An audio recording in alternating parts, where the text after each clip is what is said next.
You ever been drunk and you make bad decisions and say you go to a Jack in the Box drive-thru and you get the munchie meal because you can't even decide what you want?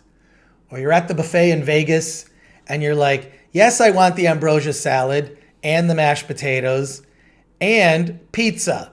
Yeah, that's what this is. It's a mini rapid fire of some films that I happen to love that don't go together. The original Earthquake, which was this trend of disaster movies in the 70s, starring Charlton Heston, and it's just was a trend of a thing called Sensurround, which basically what they did is they put these big speakers in theaters and they just turned up the bass, so it just felt like everything was shaking during the disaster sequences. It was really dumb. Even Battlestar Galactica, which they did a theatrical release version of Battlestar Galactica, that was also in Sensurround. Well, Earthquake was in Sensurround, so it was this dumb gimmick, like 3D.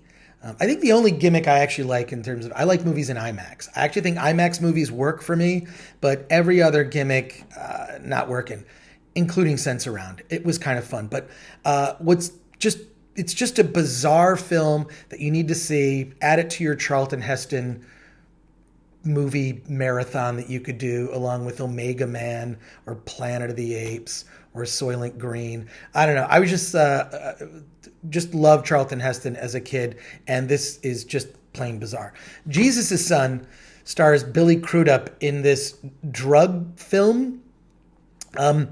He doesn't have a name. The protagonist's name, Billy Crudup, plays a guy they just call him Fuckhead through the whole movie. Hey, Fuckhead. You never actually find out what his name is. So they just call him Fuckhead throughout the film. It's based on a novel about a drug addict, and he is a drug addict in the film. And it's got these weird drug fantasies. Jack Black is in it. The trailer for this is bizarre. He's in this weird sort of destructive romance with this girl, and I don't know, it's one of Billy Crudup's like lost films that I feel like a lot of people don't know about, and it's well worth seeing. And then of course Eraserhead. This is a movie that I return to just to inspire me that this is something that could be committed to film. I mean, it's a movie that David Lynch worked on for years that became like a midnight movie cult classic. I remember seeing it at a midnight screening.